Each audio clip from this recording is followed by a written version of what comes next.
Looking for a guaranteed way to create content that resonates with your audience? Start a podcast. Interview your ideal clients and let them choose the topic of the interview. Because if your ideal clients care about the topic, there's a good chance the rest of your audience will care about it too. Learn more at sweetfishmedia.com. You're listening to the B2B Growth Show, a podcast dedicated to helping B2B executives achieve explosive growth. Whether you're looking for techniques and strategies or tools and resources, you've come to the right place. I'm Jonathan Green. And I'm James Carberry. Let's get into the show.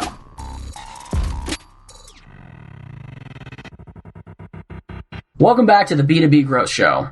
Today we are joined by Jean Ginzburg. Jean is a digital marketing expert. She's also the founder of Ginball. Jean, welcome to the show. Hey, how's it going? Very nice to be here. Always excited. It's fantastic to have you on the show. We got a chance to connect not too long ago. You are a digital marketing expert. You have a book coming out this month in September, which is fantastic, and we're definitely going to talk about that. But sort of before we get into today's topic and talking about this digital marketing framework and using it to grow your business, Jean, maybe you can tell our listeners a little about what you and the Ginball team are up to these days. Sure. Yes. So I founded a digital agency a few years ago. I've been on the service side for many years before that. And 4 years ago, I thought, hey, this would be a good time to start my own thing and work directly with clients. So we work with entrepreneurs and startups to grow their businesses using digital strategy. And over the last several years, I've been perfecting a framework, and I typically work with e-commerce, B2B e-commerce clients, sometimes also B2C, but in this case, we'll just talk about the B2B e-commerce clients. And we use content, nurture funnels, Facebook ads, and retargeting to bring prospects into the fold. We educate them on the product or service, and then we convert these prospects into paying customers. And just to kind of give you an idea, we typically work, like I said, with e-commerce clients, B2B e-commerce clients, and they could be a wide variety of digital course creators. I'd say our sweet spot is digital course creators and e-learning businesses. So these could be businesses who work with other businesses, and let's say maybe a business needs a website. So this particular course is about how to create your website for your business, or it could be a course about digital marketing or how to do digital marketing for your business. So we work with a lot of those types of digital course creators. Yeah, that's fantastic. And I mean, this is, this idea of the digital marketing framework that we're going to be talking about today, something you've obviously spent a lot of time developing. You've seen real returns on it. I mean, this is a system you've implemented with your own clients, so you've seen it work firsthand. So we do really appreciate you taking some time out of your schedule to come on and sort of share this 6-step approach with myself and our listeners. So why don't we dive into it? What's the first step in this 6-step process? Sure. So let me just summarize briefly the 6 steps, and then I'll go into the 6 steps and kind of get into them in more detail. So step number 1 is develop your ideal target market or your customer profile. Step 2 would be create content. Step 3, engage with your prospects using a nurture funnel. Step 4 would be fill the nurture funnel with Facebook ads. Step 5 is use remarketing methods to bring users back into the funnel. And then step 6 would be reviewing your analytics to optimize your campaigns. So let me get started with step 1. So developing your ideal customer profile. So that's, I think, I would say out of all of the steps, and of course all the other steps are also important, but I'd say that is really your main point here is really understanding, really knowing who is your target market, what are their pain points, what are their frustrations, how is your product solving, or how is your service solving those frustrations and those pain points. So really get deep, not just like, their sex and their age and their demographics and their, let's say, geolocations. Those are really good starting points, but I really encourage you to dig deep into who your ideal target market is. And if that involves doing some sort of survey, calling up your current prospects or your customers, I really highly recommend that, because that will be the foundation for the rest of all of your marketing that we're going to be talking about down the line. Yeah. And obviously, I mean, it can't be understated the importance of starting with a solid foundation. I mean, if you execute steps 2 through 6 perfectly, but you've been, didn't know who it is that you're trying to reach, obviously you're not going to see success there. So, Jean, do you have any pieces of advice in terms of what should you be looking for? Are there some basic pitfalls that our listeners can sort of be on the look for? Like, I thought this would be a very important metric, or I thought this would be a very important qualifier, but how do you know which are the ones that are ultimately going to be more important than others? Well, I'd say that the pain points and the frustrations and how your product or service handles those pain points and frustrations, I'd say would be the ideal. And the main thing that you want to look at, of course, like I said, demographic data is good to narrow things down, but really identifying pain points is what you need to be getting at, because through those pain points, you are going to create content, you're going to create messaging, and you're going to basically create these hooks, I would say, to address those frustrations and pain points, so that, because marketing is a lot of times marketing is really at an emotional level, so you want to address those pain points and better, so that your users can better understand how is your service product addressing them. Yeah, certainly. I mean, frustration is a real emotion, and people tend to tune in if you can address those frustrations, those pain points that they are experiencing. So perfect. Developing that ideal customer profile. Step 2, actually creating the content. Yes, so creating the content, and after you have gotten your really good, solid customer profile, your ideal target market, and again, just going back to that really quickly, it could be multiple customer profiles. It doesn't have to be necessarily one. You could be multiple ones. But the next step is to create content that brings users in. So you are creating content that addresses those frustrations and pain points. It could be through video. It could be through blog posts, articles, case studies, audio. I mean, there are, I guess I would say there's 3 main categories: audio, video, and the written word. So, but there are many different, methods of how you can create it. But the main, idea is to create that content, address the pain points and the frustrations, and then distribute that content across, let's say, social media platforms, Facebook, Instagram, LinkedIn, so that you're bringing those users in, they're engaging with your content, and they're finding it interesting, of course. Yeah. Well, and there's obviously some overlap here with the third step, which I think, if I have been following along correctly, is the engagement aspect. Yes. So the third step is engaging your prospects with the content and creating a nurture funnel. And the nurture funnel typically is, I would say for the most part, can be an email funnel. I mean, there are other methods that we have used for nurturing prospects, but yes, so you create the content, the prospect is interested in the content, they sign up or they opt into it, and so over time you want to nurture your prospects. And again, I want to say that that's probably one of the second things. So besides creating your customer avatar, I'd say nurturing is really what I find to be the most effective for anybody. It could be B2B clients, could be B2C clients, it doesn't matter, we're all human. But the one thing that I see people making mistakes is that they really want to push the sale right away. But we, and I feel like a lot of times marketers or people who own their own businesses kind of stop being human for a second. They're like, here, let's just push the sale. But with all relationships, we're all human. We really need to nurture and to better understand what it is our prospects want. And so over creating these, let's say, email series or email sequences to add more content, to add more value in the beginning.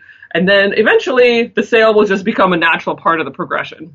Yeah. Well, and I liked how you had touched on this idea of adding value before the sale. And it's a reoccurring theme, certainly with our company, definitely with my co-host, James, of the show, is this idea of adding value before the sale. And I think it's a very difficult concept. I don't know. There aren't a lot of easy or necessarily even good answers out there on how to provide value first. I think generating good content is certainly one way, but you're also competing now with a lot of people who are doing the exact same thing. They're all generating content, but keeping that idea in mind of adding value first is certainly very important. So, and you had mentioned the nurture funnel, but step number 4 was actually filling this nurture funnel. What does that look like?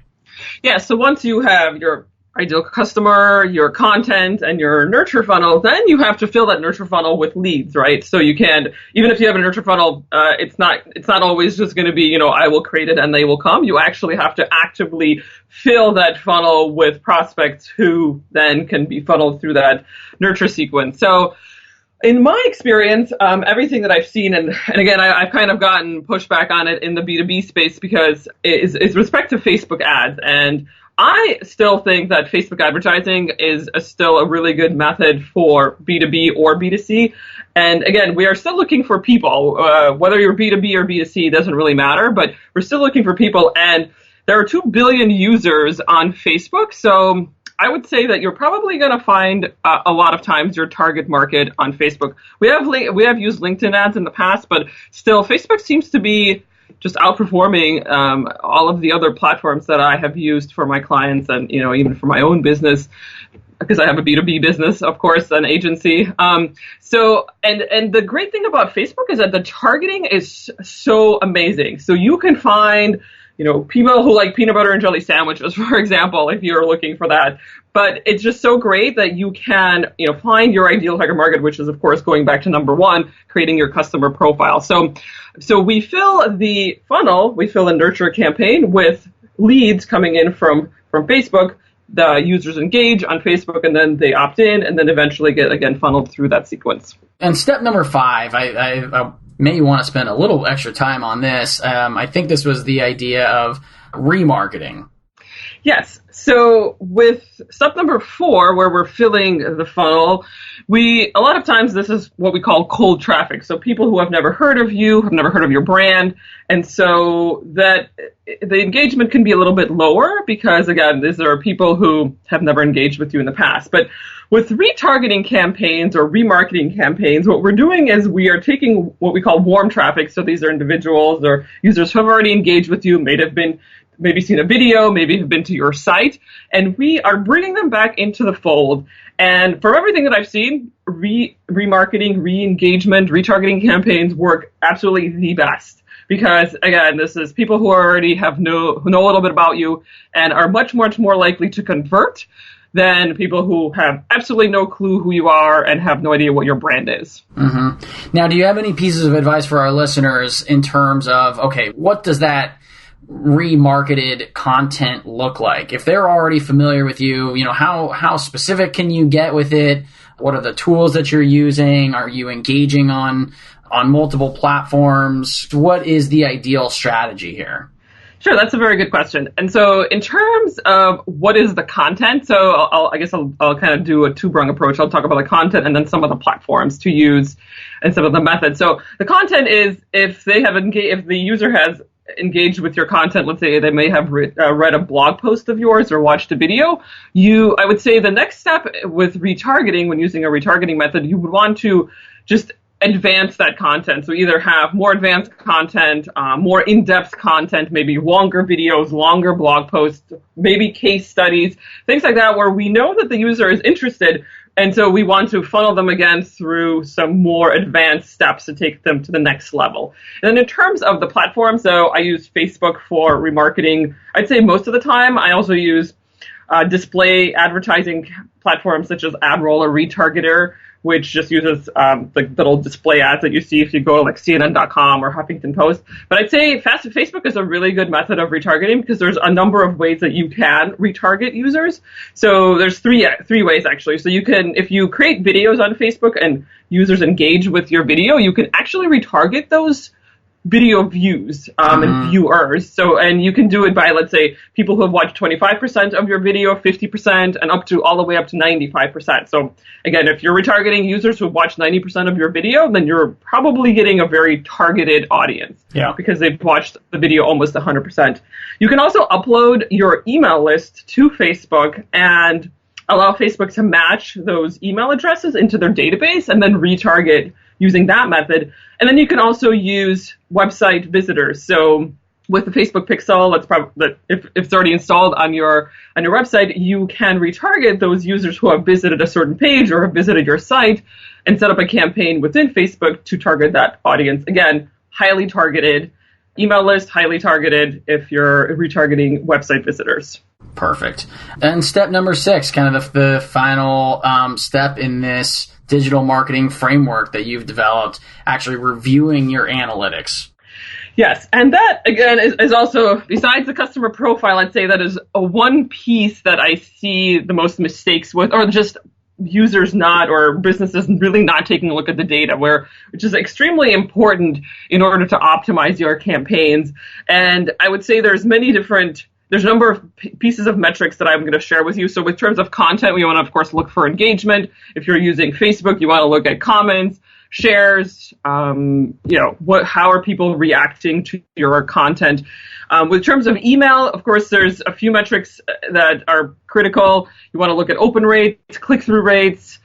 So those are very important to kind of keep an eye on how your email campaigns are working. And then, of course, with Facebook advertising, there's a ton of data in Facebook, but I would say the main things to look at would, again, be like click-through rates, engagement on Facebook with your post or your ad, shares, comments, and then, of course, you want to look at your objective. So is your objective, for example, getting an opt-in, or is your objective website purchases? So you could track all of that within Facebook. Make sure that your Facebook pixel is set up correctly, because that is how you're going to get all your data. So, and then you want to review all your analytics and look at those metrics, and then create changes or adjustments to your campaigns based on where you can pull the levers for the data that you're seeing. Mm-hmm. And Jean, I always ask this question when I think the idea of reviewing your metrics and analytics comes up and then making adjustments.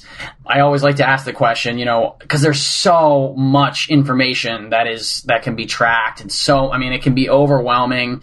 And then you've got vanity metrics and, would you say there's any metrics out there that immediately spring to mind that people get hung up on and maybe shouldn't spend as much time thinking about as they do? And again, sort of this idea of a pitfall that, look, I have to there's only so many hours in the day. There's only so much bandwidth that I have. Is there anything that you've seen people focusing on that maybe they shouldn't?